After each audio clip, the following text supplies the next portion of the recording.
Segunda-feira, 2 de março, bom dia, boa tarde, boa noite, conforme o local e hora em que estiver a acompanhar esta emissão de Washington, fora de horas da Voz da América. Eu sou Álvaro de Andrade, nesta emissão de segunda-feira, com a realização do Mariano Bartolomeu. Vamos viajar pelo mundo das notícias durante 30 minutos e eu espero que possa também enviar os seus comentários sobre os temas que estamos a analisar e também sobre assuntos na sua cidade. Daqui a pouco estará aqui a Mayra de la Salette para darmos a continuidade às notícias que marcam esta segunda-feira em Angola. O general Bento Kangama deve ser presente nas próximas horas ao tribunal para a legalização da sua prisão no passado sábado. Polícia investiga mais de 2 jovens encontrados decapitados em Moçambique, mais precisamente na província de Cabo Delgado. Na Guiné-Bissau, CDAO ameaça com sanções a militares e políticos. Vamos até o país saber como está a situação nesta segunda-feira. Na Guiné-Bissau, na Coreia do Norte, Pyongyang dispara mais dois mísseis. Nigéria, 50 pessoas foram mortas na noite de ontem, segundo revelaram hoje as autoridades. Estados Unidos, Pete Buttigieg deixa a campanha democrata. Filipinas, o sequestrador entrega-se depois de fazer reféns 30 pessoas por cerca de várias horas. E também vamos falar no Brasil, onde a polícia no Ceará suspendeu uma greve de vários dias e também há casos de coronavírus. São alguns dos temas que nós vamos desenvolver nesta segunda-feira. Vamos começar mesmo no Brasil, onde foi registrado um sábado um segundo caso de coronavírus. Em todo o país há 252 casos suspeitos, 89 foram descartados. A situação, segundo o Ministério da Saúde, está sob controle. Há alguma preocupação aí no Brasil? Vamos ver se já temos do Skype do outro lado, em São Paulo, o Edgar Maciel, o nosso colaborador aí na maior cidade da América Latina. Edgar, para ti ainda, bom dia. Muito Como bom está o Brasil a dia. acordar com a notícia de mais um caso? Já a notícia já é conhecida, mas com os casos que começam a aumentar, embora não haja mais casos confirmados. Esse segundo caso foi confirmado aqui em São Paulo, é um homem de 32 anos, ele também veio de Milão, da Itália, assim como o primeiro caso confirmado. No mesmo dia que ele já chegou aqui no final de semana em São Paulo, já sentiu os primeiros sintomas, dor de garganta, febre alta, dores musculares, aí procurou o hospital, as autoridades aqui no Brasil, já está em casa, isolado com a mulher, então não tem chances aí de propagação da doença por toda a cidade. Mas, Álvaro, o sentimento aqui do Brasil é um pouquinho de preocupação, viu? Uhum. Apesar de autoridades não falarem aí de possíveis infecções e de o vírus estar circulando por todo o país, as pessoas estão mudando os hábitos de comportamento aqui no Brasil. A gente sabe que o brasileiro é um povo muito afetuoso, né? A gente abraça, a gente beija, a gente cumprimenta o amigo de certas formas, e já a gente vê uma mudança de comportamento no convívio com os amigos. A gente não está mais cumprimentando com abraços, com beijos mais à distância, vê quando a pessoa está gripada, mudando esses hábitos. E também no comércio, hoje de manhã já dei mais uma circulada aqui pelo Brasil, todo mundo está um pouquinho de pânico. As farmácias zeradas de álcool em gel, zeradas de máscaras de proteção, muitas brigas pelas ruas, inclusive quando se encontra uma máscara ou um álcool em gel para comprar esse produto e levar para casa, então há um certo pânico. Só para você ter noção, o que seria vendido em um mês aí de álcool em gel nas farmácias está sendo vendido em pouco mais de 3 horas. Então, tem um pânico aí de contágio, as pessoas estão com um pouco de medo. Edgar, uma pergunta também que se coloca é como está a ser feito o controle nos aeroportos? Há um controle a todos os passageiros que chegam ao Brasil ou apenas dos países onde existam casos de coronavírus? Ou este controle não é lá muito rigoroso? Álvaro, as autoridades brasileiras falam que não é possível controlar todos os voos que chegam nos aeroportos. São mais de 50 aeroportos que nós temos de grande porte aqui no Brasil. São 27 capitais brasileiras. Se você controlar todos eles, é muito difícil. Todo dia chegando voos internacionais. Então, o que as autoridades estão recomendando é que se você chegar com algum tipo de sintoma, febre, dor no corpo, é que procure as autoridades, procure os hospitais e assim sim seja testado contra o coronavírus. Então, não há nenhum tipo de bloqueio, não há nenhum tipo de restrição a voos internacionais que chegam no Brasil, principalmente da Itália, né, onde a gente vê que chegam os primeiros casos. Edgar, eu queria. Houve um pequeno corte aqui, mas eu queria fazer uma pergunta uma rápida. Não tive como falar Sim, contigo antes do programa começar. Também foi sim, cancelada a greve dos polícias no Ceará, depois de sim. 2 semanas de muita violência. Qual é a última informação que tem? No Ceará, a gente tem informação de que essa greve acabou, né? O governo cedeu aí na questão do aumento salarial, teve muitos crimes, muitas mortes por lá. O governo federal enviou as forças nacionais para o Ceará para tentar conter essa crise. Não é a primeira crise de policiais militares. A gente sabe que os estados brasileiros têm sérios problemas, graves problemas financeiros, e para dar aumento para esses policiais tem que mexer num orçamento muito grande. Uhum. Mas essa greve dos policiais militares resultou num aumento salarial. Há uma controvérsia aí, porque eles fizeram vários motins, ocuparam vários campos militares, então as cidades ficaram muito inseguras, mas nesse momento a segurança foi restabelecida no Ceará. As forças nacionais, que são tropas militares aqui do Brasil, retornaram para Brasília e o policiamento estadual já voltou à normalidade lá no Ceará, que fica no nordeste do Brasil. Obrigado, Edgar Marcelo. Agora sim pode ir aí a uma daquelas padarias famosas de São Paulo e tomar aí um pãozinho Cafézinho, francês e por minha conta, depois eu pago. Um bom vou dia. colocar. Um bom dia para Edgar Marcelo, nosso correspondente em São Paulo. Já está aqui na bancada Mayra de la Saleta. Atrasou-se um pouquinho, porque estava a tomar um café, não é, Mayra? Não, É, Álvaro.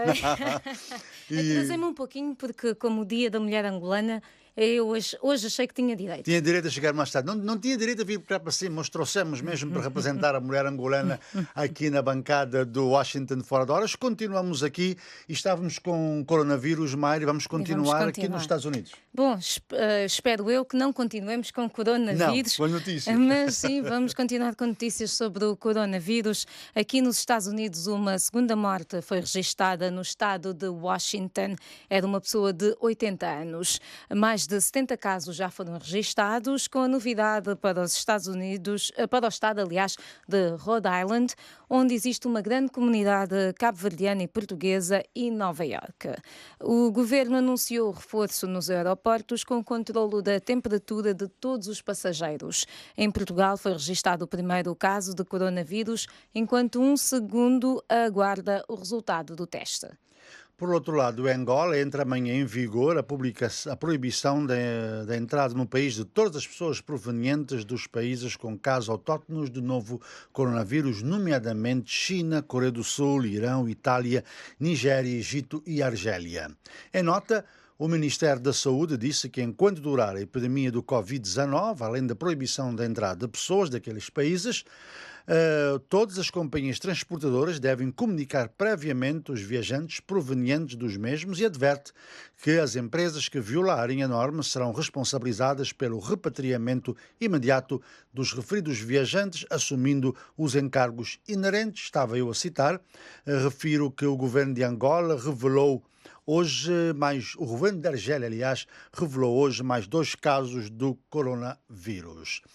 Continuamos aqui agora, olhando aqui para os nossos internautas, ainda alguns que estão só a acompanhar-nos, como José Gonçalves da Veiga, que acredito esteja na Holanda, e Gilda Spencer Tavares em Cabo Verde. Aguardamos comentários também sobre, hoje particularmente, sobre os temas que estamos a comentar e já agora sobre o Dia da Mulher Angolana. Álvaro, sabe que eu não sei como é que estão os nossos internautas, porque eu toda a vez que tento entrar diz que houve um erro, talvez nós não tenhamos internet É feriado suficiente aqui. em Angola. É feriado. Gostávamos, eu acho que já foi feriado. Já foi Já feriado, foi sim, feriado antes. Mas vamos então continuar, vamos até à Guiné-Bissau, onde a Comunidade Económica dos Estados da África Ocidental, a CEDEAO, ameaça impor sanções a dirigentes políticos e militares na Guiné-Bissau e condena todas as ações tomadas, e eu passo a citar, contrárias aos valores e princípios democráticos, fim de citação, e que atentam contra a ordem constitucional estabelecida e expõe os seus autores a sanções. Em nota, a organização diz, e passo a citar, notar com grande inquietação a imiscuição das forças de defesa e de segurança na esfera política e pede para se manterem afastados do campo político e a adotarem uma posição de neutralidade absoluta em relação aos atores políticos. Fim de citação. Este posicionamento da organização regional surge depois do autoproclamado Presidente da República, Umaru Sissoko Embalo, CDAO ter tomado posse e demitido o primeiro-ministro Aristides Gomes e nomeado Nuno Gomes Nabian para a chefia do governo. Ontem, Cipriano Cassamá, presidente do Parlamento, que tinha tomado posse na sexta-feira como presidente da República interino, por considerar, de acordo com a maioria de 52 dos 102 deputados no Parlamento, haver uma vacatura na chefia do Estado, em virtude de José Mário Vaz ter deixado a presidência, renunciou ao cargo, e aqui temos algumas das declarações, parte das declarações de Cipriano Cassamá. Considerando que já é evidente a invasão pelas Forças Armadas da magna Casa do Povo guinense, que eu dirijo, Assembleia Nacional Popular, Casa da Democracia, representados pelos dignos deputados da nação. Considerando que, depois deste ato, tem havido fortes ameaças à integridade física, ao corpo de segurança que me foi afeto pelos homens fortemente armados e que, por conseguinte, também põe em perigo a minha segurança e da minha família. Considerando ainda que, na minha postura de homem de Estado, que zela pelo bem da defesa dos interesses nacionais, da democracia, da estabilidade, da paz social e, sobretudo, da salvaguarda das vidas humanas enquanto o bem supremo. Em decorrência destas fortes e evidentes ameaças, renuncio ao cargo do presidente interino para que fui investido com todos os efeitos legais. Mas olha... E vamos continuar ainda na Guiné-Bissau. Entretanto, a segunda vice-presidenta do PIGC, Maria Odete Semedo, justifica a admissão de Cassamá, que foi ameaçado. Também ontem, o primeiro-ministro Aristides Gomes, demitido por Umaru Sissoko Embalo, denunciou a existência de um plano para assassinar várias personalidades e denunciou que militares invadiram a sua residência, de onde levaram 2 cargos da sua escolta. Foi forçado a fazer isto.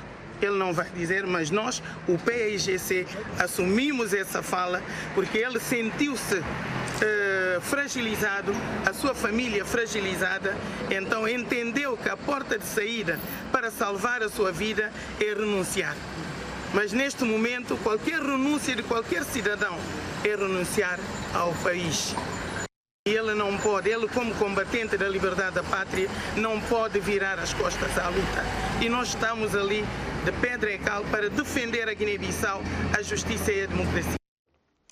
Situação, Mayra, bem complicada na Guiné-Bissau. Recapitulando aqui, houve as eleições, 2 ou 3 contagens da Comissão Nacional de Eleições, que sempre confirmou a vitória do Umaru Sissoko Embalo sobre Domingos Simões Pereira. O Domingos Simões Pereira, apoiado pelo PAIGC, foi várias vezes ao Supremo Tribunal e é um recurso que não foi ainda decidido. Enquanto isso, na quinta-feira, Umaru Sissoko Embalo tomou posse numa sessão considerada especial no hotel da capital, convocada pelo primeiro vice-presidente da Assembleia Nacional, Nuno Gomes Nabian, que é de um partido, a PUP-DGB, que integra a coligação governamental, mas ele saiu dessa coligação, continuando presidente do partido, enquanto os outros deputados daquele partido continuam com o PAIGC, inclusive como membros no governo. Entretanto, ele deu posse, que o próprio Umaru Sissoko Embalo disse, simbólica, nesse hotel, onde estava presente o presidente cessante José Mário Vaz. Depois os dois seguiram para a presidência da República e lá entregou-lhe o poder, e o José Mário Vaz e a esposa deixaram a presidência e o Umaru Sissoko Embalo continuou como presidente, que o PAIGC continua a dizer ser ilegal, porque o Supremo não decidiu ainda se a vitória dele está confirmada como diz a Comissão Nacional de Eleições. Na sexta-feira, diz. Álvaro, eu corto só o Álvaro aqui por um motivo, é que aparentemente nós não estamos a conseguir ter uma emissão, conseguir ter uma emissão completa, ou seja, consistente, ou seja, aparentemente a nossa emissão está a cair, portanto eu peço ajuda técnica do outro lado, quem nos puder ouvir do outro lado da cabine, se pode ver o que é que se passa, e sim, nós vamos até a Guiné-Bissau, entretanto, deixamos a parte técnica estar a ser resolvida e vamos até Guiné-Bissau, onde temos Ansumano Só para nos dar mais detalhes sobre esta questão, esta tensão política que se vive. Ansumano, bom dia para ti ainda, ou já, boa tarde já na Guiné-Bissau. Uma breve descrição de como está a capital Bissau nesta segunda-feira. Muito boa tarde. Há de destacarmos 3 notas, se não vejamos. Nota-se a movimentação das populações nas ruas de Bissau, com transportes interurbanos e os mercados a funcionarem, enquanto as instituições do Estado continuam a ser ocupadas pela força da defesa guineense. Os membros do governo de Artur Gomes, demitido pelo autoproclamado presidente da República, El-Mukhtar Umaru Sissoko Embalo, não marcaram presença nos seus ministérios, bem como o novo primeiro-ministro Nuno Gomes Nadian. Entretanto, a Voz da América registrou a preocupação dos chineses, que mostraram-se preocupados com a crise em curso e pedem a intervenção da comunidade internacional de forma a facilitar o entendimento entre os atores políticos chineses. Outra preocupação ainda associa à espera por parte do Supremo Tribunal de Justiça, que deve decidir sobre o último apuramento feito pela Comissão Nacional de Eleições. O Supremo Tribunal de Justiça, a entidade máxima judicial guineense, que deve decidir sobre o contencioso eleitoral, mas viu-se enviada às suas instalações pelas tropas, à semelhança de outras instalações, nomeadamente Palácio do Governo e Assembleia Nacional Popular, mas que neste momento têm sido retirados na manhã de hoje e contingentes do Palácio colocados nos dias anteriores. Uma outra nova volta à situação tem a ver com o comunicado da CDAO ontem emitido, em que ameaça aplicar as sanções aos atores que comprometerem a ordem constitucional estabelecida na Guiné-Bissau. A organização subregional condena ainda com veemência os ataques às instituições estatais, nas suas maiorias pela força de defesa, atitude contrária aos valores e princípios democráticos compartilhados no espaço comunitário da CDAO. Dessa forma, a CDAO diz que observa com preocupação a interferência das forças de defesa na esfera política, exortar-se a ficarem afastados, observando uma posição de absoluta neutralidade em relação a todos os atores políticos. A Comissão do Bloco Regional recomenda os termos do seu comunicado de imprensa anteriores, publicados em 21 e 28 de fevereiro de 2020, que não pode reconhecer organismos criados e instalados fora do quadro constitucional e legal regularmente previsto pela legislação da Guiné-Bissau, e retira a necessidade absoluta que o atual processo eleitoral termine com a regulamentação do legítimo eleitoral atual na Guiné-Bissau. Obrigado, Ansumano Só, desde Bissau. Ansumano estará mais tarde na nossa emissão de rádio, a partir das 17 horas da Guiné-Bissau, onde iremos ter várias reações e reportagens sobre a situação naquele país. Nós continuamos aqui no Washington Fora de Horas, quando são 8 horas e 48 minutos aqui em Washington. Angola Fala Só, um diálogo sem barreiras, sem censura, aberto, honesto, sem fronteiras, na VOA em português, às sextas-feiras, às 17h30 de Angola. No telemóvel, na rádio, no computador, no tablet. Conversas globais, assuntos locais. A paixão pela informação, com a melhor companhia, a sua. Continuamos Washington fora de horas, agora vamos mesmo para Angola. O general Bento dos Santos Kangamba, detido na província do Cunene no passado sábado, deve ser apresentado hoje ao Tribunal para legalização da sua prisão. No sábado, a Procuradoria-Geral da República disse que o general foi detido quando tentava fugir para a Namíbia, um dia depois de ter recebido uma notificação para se apresentar na Direção Nacional de Investigação Criminal no próximo dia 5 por crime de burla por difamação. Uma fonte próxima da defesa de Kangamba, que preferiu não se identificar por aguardar falar com o general, disse à Voz da América que, ao contrário do que disse a Procuradoria, ele não estava em fuga, estou a citar, mas a sair de uma província para outra, do Cunene para Namibe. E horas antes da prisão, o subprocurador da PGR, Vanderlei Mateus, tinha emitido, aliás, um mandado de detenção contra Kangamba pela prática de crime de burla por difamação. No momento da detenção, ele tinha na sua posse uma pistola, valores em kwanzas e em randes por contabilizar, acrescenta a PGR.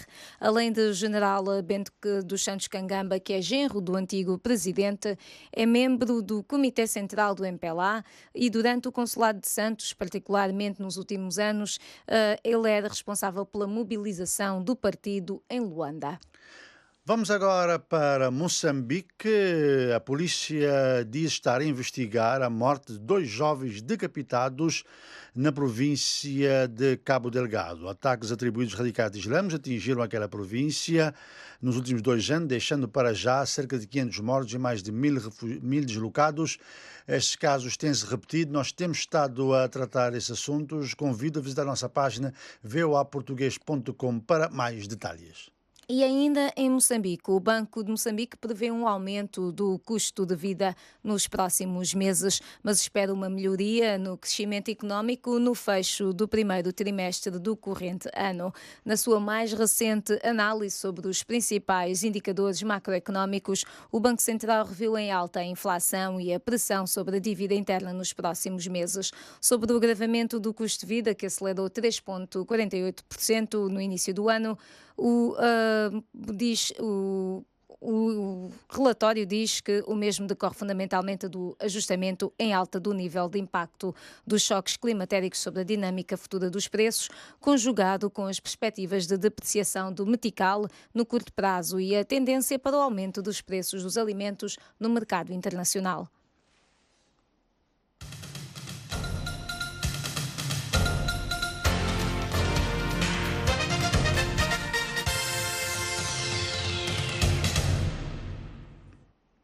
Política na América, notícia que marca a atualidade. Pete Buttigieg, ex-presidente da cidade de South Bend, no estado de Indiana, retirou-se da campanha eleitoral. Ele não disse se apoiaria algum outro pré-candidato, mas analistas acreditam que ele vai apoiar o ex-vice-presidente Joe Biden. Cito Pete Buttigieg: vou fazer de tudo ao meu alcance para eleger o candidato escolhido pelo Partido Democrata.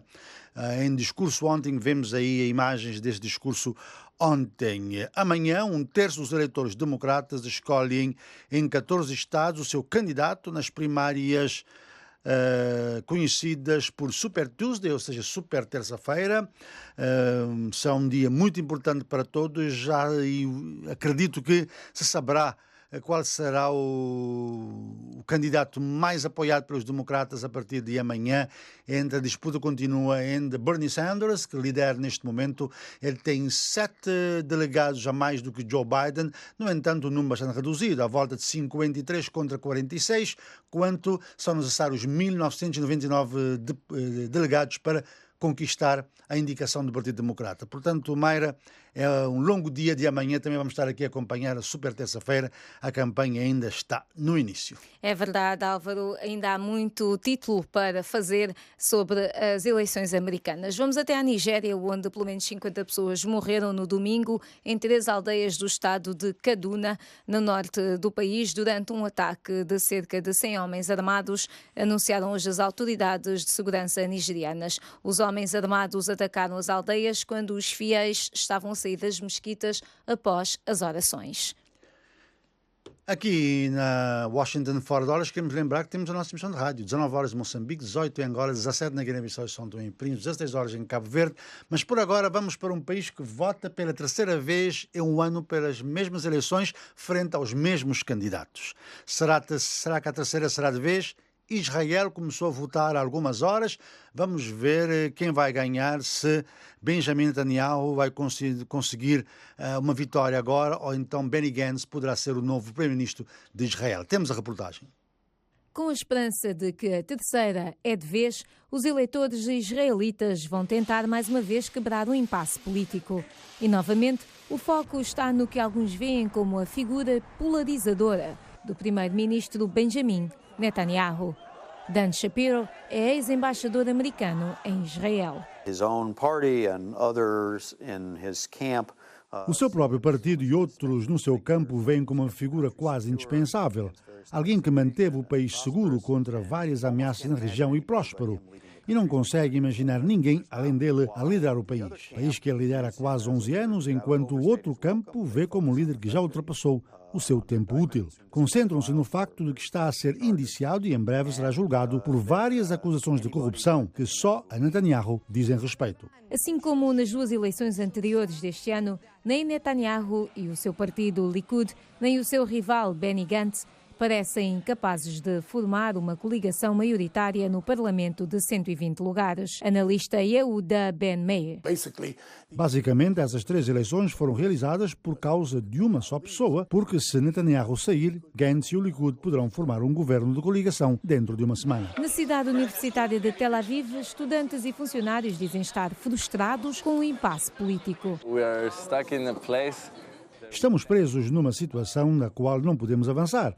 É como um ciclo vicioso que não tem fim. As pessoas têm opiniões diferentes e, francamente, acho que o sistema democrático em todo o mundo está a tornar-se cada vez mais fraco. A minha preocupação não é a diferença entre azul e branco e Likud. Minha preocupação é com a veracidade e integridade do governo, para que o processo do executivo não seja corrupto. Como árabe, o mais importante para mim é acabar com o racismo. Há muita discriminação contra os árabes. Sou uma pessoa que não é diferente de ninguém e assim quer ser tratada. É algo que os políticos precisam resolver. Não há mais nada que o povo possa fazer. Pode perguntar novamente ao público, terá a mesma resposta e estaremos na mesma encruzilhada mais uma vez. Seja qual for a votação nesta eleição, o destino de Netanyahu será determinado pelo julgamento de corrupção, programado para começar 2 semanas após o dia das eleições. Portanto, em Israel, a luta continua. Vamos ver como é que vai ser. Os israelitas começaram já a votar. Vamos agora até a Coreia do Norte. Pyongyang lançou mais 2 mísseis. Coreia do Norte disparou 2 mísseis de curto alcance que caíram no mar na costa leste hoje, retomando os testes após uma pausa de 3 meses, denunciou o exército da Coreia do Sul. Os mísseis foram lançados da cidade costeira oriental de Wonsan. Eles percorreram 240 quilómetros e atingiram 35 quilómetros de altitude. Nas Filipinas, um homem manteve 30 pessoas reféns no centro comercial em Manila e se entregou depois à polícia nesta segunda-feira. Ele é um ex-segurança do centro comercial e chegou a atirar contra um homem que foi enviado a um hospital, mas que não corre risco de morte. O segurança foi demitido da empresa e tentou reunir outros guardas para tentar uma espécie, como disse ele, de golpe de Estado contra os administradores do centro comercial, revelaram as autoridades de Manila, citando o sequestrador, que não há informações de como ele se encontra. E Álvaro, nós estamos mesmo a chegar ao fim deste programa. Lembrar que temos mais detalhes do caso de Bento Cangamba no nosso website. Lembrar também que sobre os ataques em Cabo Delgado temos uma reportagem alargada, um trabalho alargado que foi feito em colaboração entre a Voz da América em português, a Voz da América em inglês e também um jornalista da Voz da América baseado na Nigéria. Portanto, há muita informação que podem ver em www.voaportugues.com e E hoje, quem estiver a ouvir a rádio tem outros temas para acompanhar, não é, Álvaro? Sim, vamos ter temas em Angola, vamos falar sobre a questão do coronavírus, a medida que entra em vigor amanhã. Também, juventude de 3 partidos pedem eleições autárquicas este ano. Falaremos também sobre inundações em Malange e também vamos desenvolver muita reportagem sobre a Guiné-Bissau e, logicamente, a política na América, e estaremos a acompanhar as eleições em Israel. E hoje, a segunda-feira, temos uma versão um pouco mais reduzida de Top 10, as músicas mais ouvidas nos Estados Unidos na semana passada, com a Marla Salete, Ana Guedes e UPS, DJ UPS. Logo Álvaro, mais, vamos feliz embora. dia da mulher angolana. Feliz dia da mulher angolana. Até amanhã.